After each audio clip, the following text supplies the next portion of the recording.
it! Round one, knockout, Jake Paul, El Gallo de Dorado!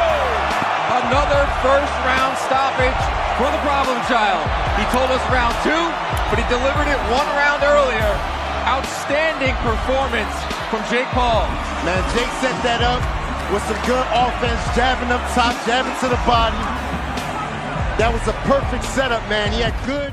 Event of the evening, an 8-round test in the cruiserweight. Let's get ready to rumble! The planet.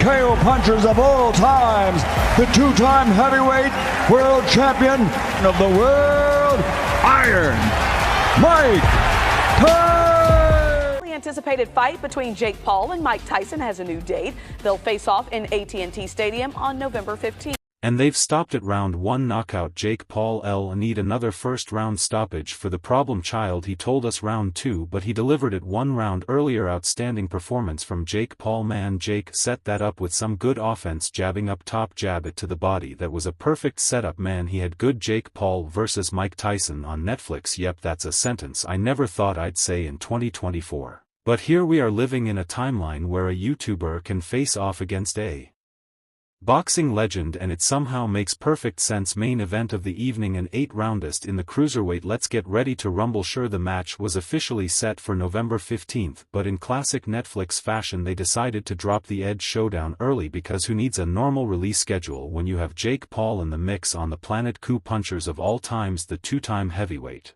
world champion of the world, Iron Mike. Now don't tell me you were living under a rock from day one and missed it. The fight already happened, and this isn't just some overhyped countdown to a future event that's being milked for all it's worth. Nope, Jake Paul versus Mike Tyson has already gone down at the iconic AT&T Stadium in Arlington, Texas. Highly anticipated fight between Jake Paul and Mike Tyson has a new date. They'll face off in AT&T Stadium on November 15th, and of course Netflix will be rolling out this event in a couple of weeks, but right now you get the privilege of knowing every bit of wild action that made this fight legendary before the rest of the world does. Everyone has a plan until they get punched in the mouth. Yo, this, and let's be real, the buzz for this clash was ridiculous. It felt like every single person on the planet had an opinion and nobody could shut up about it. You had Jake Paul, the social media sensation turned wannabe boxing king, hyping himself up louder than ever. The guy practically strutted into the press conferences, running his mouth and making everyone question if he'd finally taken one too many hits to the ego. And then there was Mike Tyson, the myth, the legend, the human wrecking ball, who even at 58 still manages to strike fear into people just by smiling. Tyson showed up like he was about to turn the ring into his personal playground, ready to remind everyone that a legend never really fades. The guy has a presence that can make even the cockiest of challengers sweat. So you had these two polar opposites, Jake the flashy loudmouth disruptor and Tyson the silent storm, both standing under the blinding lights of one of the biggest stadiums in the world to play and handle the Mike Tyson thing correctly, because the visuals were bad, and when you're dealing in a world of optics it's very relevant. And Ian versus Paul would likely be on July 20th. It would likely be on had they not put out the fake press release in the first place. When they put out this watered down dumb press release, and believe me, the words alone carry weight. But seeing Mike Tyson live in the flesh at 58, that's a whole other universe. Seriously, Tyson walks into the arena and it's like someone hit a switch and the air just gets heavier. His muscles are still chiseled and freakishly defined, like he's some sort of Greek god who refused to acknowledge things like aging or gravity. Yeah, the guy's 58 on paper, but one glance at him and you'd be convinced he's been marinating in some kind of time-defying elixir. Put this in and he definitely has some power.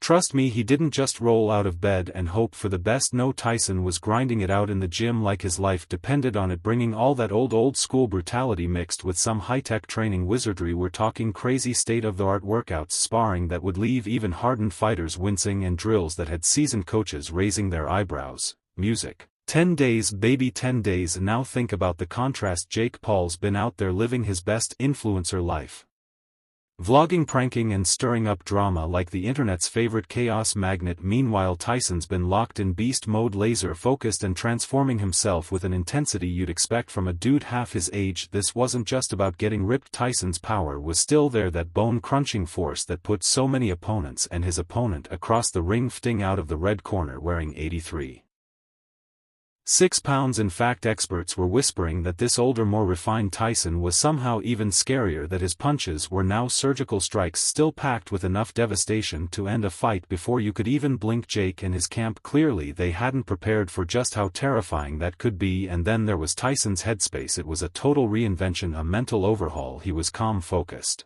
and downright relentless. It was like he had one singular purpose etched into his very soul. Destruction. Every single move, every subtle gesture, every second leading up to the bell told you this man was here for blood. Defeated the problem child. No time for the flashy antics or social media drama. Jake was busy being the showman, but Tyson, he was the warrior, and his demeanor said it all as he stood there, a still deadly presence in his corner. The entire stadium felt the chill. It was the same aura that used to make grown men crumble before he even threw a punch. But let's not act like Jake Paul wasn't ready to put on a show. Round 1 comes alive and Jake comes flying out like a tornado, arms swinging and confidence sky high. He's fast, really fast, and you can tell he's been working on this. He's bouncing around loose and cocky, using every advantage his youth and height give him. His footwork was quick and those jabs were snapping out with purpose, trying to keep Tyson at a distance. As if he was thinking, yeah, I've got this. He wasn't just throwing random punches, he was strategic. Determined to prove he wasn't just some loudmouth content creator pretending to be a boxer, and for a hot second it looked like he might just pull it off. The crowd ate it up, roaring every time he landed a punch, convinced they were about to witness Jake pull off the impossible. Tyson, he looked almost too calm, like a lion observing a cocky young cub, one who hasn't yet learned what the jungle is really about. Jake's hits connected, the noise was deafening, and you'd almost believe he had this fight in the bag. Almost he was landing shots, using his reach, moving like he'd mastered the art of being the aggressor. But Tyson's eyes were telling a completely different story. And they stopped at round 1 knockout. Jake Paul L. Another first-round stoppage for the problem child, he told us. Round 2, but he delivered it 1 round earlier. Outstanding performance from Jake Paul. Man, Jake set that up with some good offense, jabbing up top, jab to the body. That was a perfect setup. Man, he had good those eyes. If you've ever watched Tyson in his prime, you know that look. He was studying Jake, reading him like an open book, calculating, waiting for that one perfect opening. This wasn't about how many punches Jake could land. Tyson knew it was about the right punch, the one that could change everything. He was patient, letting Jake burn through that early energy, and it was only a matter of time. The old master with decades of experience was about to remind Jake Paul why legends never truly fade, and that when the storm finally hits, it's always the calm before. That should have scared him. And then my favorite round 2 kicked off, and you could feel the atmosphere shift. Mike Tyson, who had spent the first round basically treating Jake Paul like an amusing little warm-up, finally decided it was time to get serious. No more toying around. This was hunt mode. Put the just here. The jaws of the trap snapping shut as Iron Mike started to close the distance between him and his cocky opponent. Tyson's footwork was pure poetry, gliding across the canvas like he was moving in slow motion, but with every inch he covered you knew he was getting ready to strike. His eyes locked on Jake's every twitch and shuffle, and the tension, it was thick enough to slice with a knife. The whole crowd collectively leaned in, knowing that something big was about to go down. And then came the moment, the one that's probably already on 1,000 TikToks, looping in slow motion with dramatic sound effects. Tyson unleashed a left hook so brutal it felt like the entire stadium shook. We're not talking about your run-of-the-mill punch. This was the kind of haymaker that would make a heavyweight champ from the 90s sit up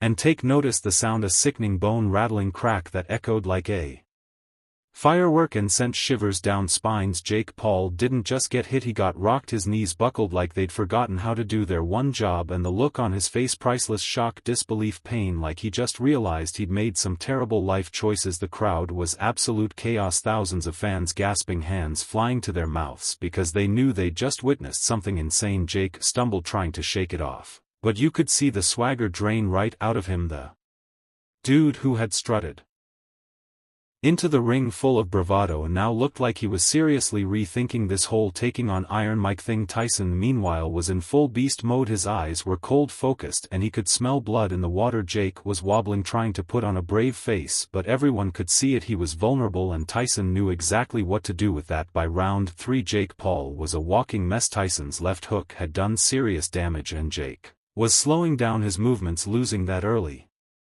Bounce his punches were weaker, his defenses barely holding up, and those sharp jabs he'd thrown at the beginning now looked like desperate flimsy swats. Tyson on the other hand was relentless, pressing forward like a freight train that had no intention of stopping. He cornered Jake, cutting off any chance of escape, and you could sense